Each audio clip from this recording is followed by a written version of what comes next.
Joe. Welcome to the backstage of our Metals Investor Forum. Good to see you again, Gwen. So since we haven't done one of these backstage Metals Investor Forum interviews before, let's make sure that the audience knows who you are and who Outcrop is. Now, Outcrop, in its current formation, I would say, is sort of a new company. So why don't you just take us quickly through the backstory that's brought Outcrop to the sort of, I think, exciting point that you're at today. Yeah, we were around a long time as Miranda Gold Corp. I can say for a good part of its existence, it wasn't that serious of a technical company. And actually in about 2005, I believe, is Paul Van Eden was on the board or had financed Miranda, and pretty much said that in order to finance again, he wanted technical people.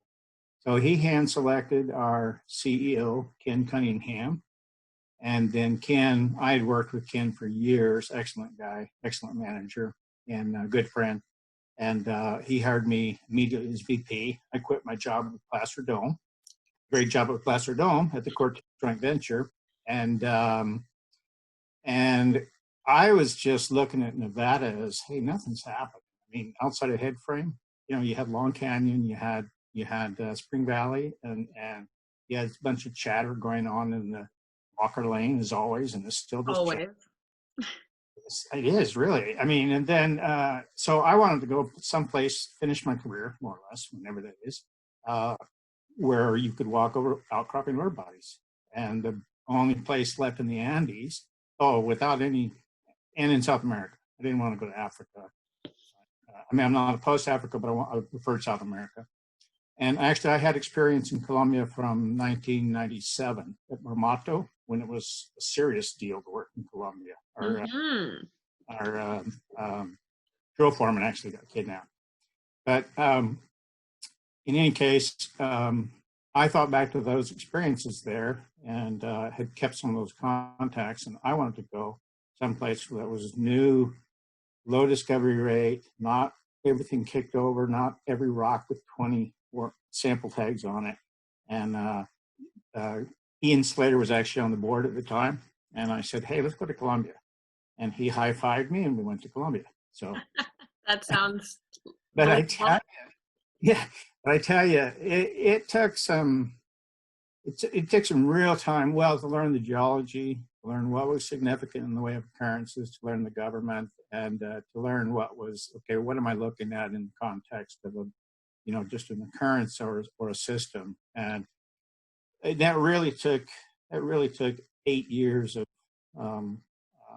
trial and to really come up with the portfolio we have now. But really, our kind of internal motto is if it's not an outcropping ore body, we're not interested.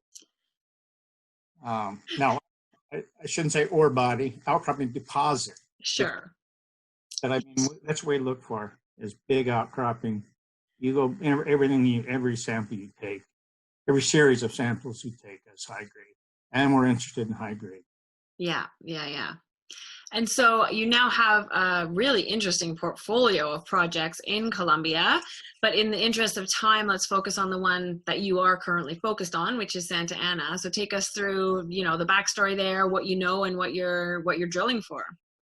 Well, Santa Ana, we had a property we were taking along in the Cauca department, which ended up being a little bit too difficult and expensive for us. So we decided we'd look for a partner. In the interim, I wanted something to replace that quickly. Santa Ana became available. That was actually, we did a share purchase from Ian Slater, who had taken that as a part of a settlement from secured debt from when San Ramon got into trouble. And I knew Ian, and I wanted the property, and so we worked out a deal on it. Ian had a great philosophy early on, which he had a historical book of Colombian mining, and he would try to go get a piece of any district in these old books. And really, but that's the state of exploration in Colombia, is those things were still available. So, and really, as it turned out, Santa Ana is a good property. Probably the best that Ian had collected together. I'm still lusting after Betis a little bit, but that's another story down the road. But, so Santa Ana had historic mining from 1550 at least. There's records in the Spanish archives, and those have actually been downloaded to the University of Indiana, I think. So they're good records for what they are. Whether their accuracy is questionable, but they're good records. And basically, it's a carve out of the best part of the Mariquita Silver District, which extends for almost 18 kilometers. And there was 2 small-scale operating mines we actually went and looked at. And then there's probably 60 or more workings on the Santa Ana project that we have, besides our applications around it. But on the 700 hectares that we have, there's about, I would say there's almost 60 old workings that access vein. So, and it's a good distribution. So it's just, I would imagine there's probably been over 500,000 ounces of silver produced. The Spaniards, they didn't know they were mining gold silver alloys. So we kept on getting these outrageous gold numbers too. And we realized the Spaniards were just probably producing bullion. And so we've got plus 20, plus 30 gram gold with, multi-kilogram silver. It's narrow vein system, but so is Brutica, that's Brutica. Obviously, it's almost trite, but it's the Holy Grail. I mean, that's $1 billion market cap on veins from 0.3 meters to a meter that are clustered, and we've got good potential. Yeah.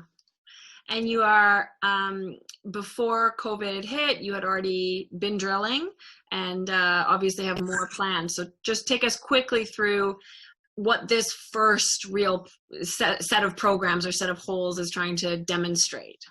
Yeah, well, COVID only shut us down long enough to get the to do the proper applications for the essential business exemption. And once we did that, and then we did a safety plan, we told them we would be mostly man camp to avoid any social interaction we could.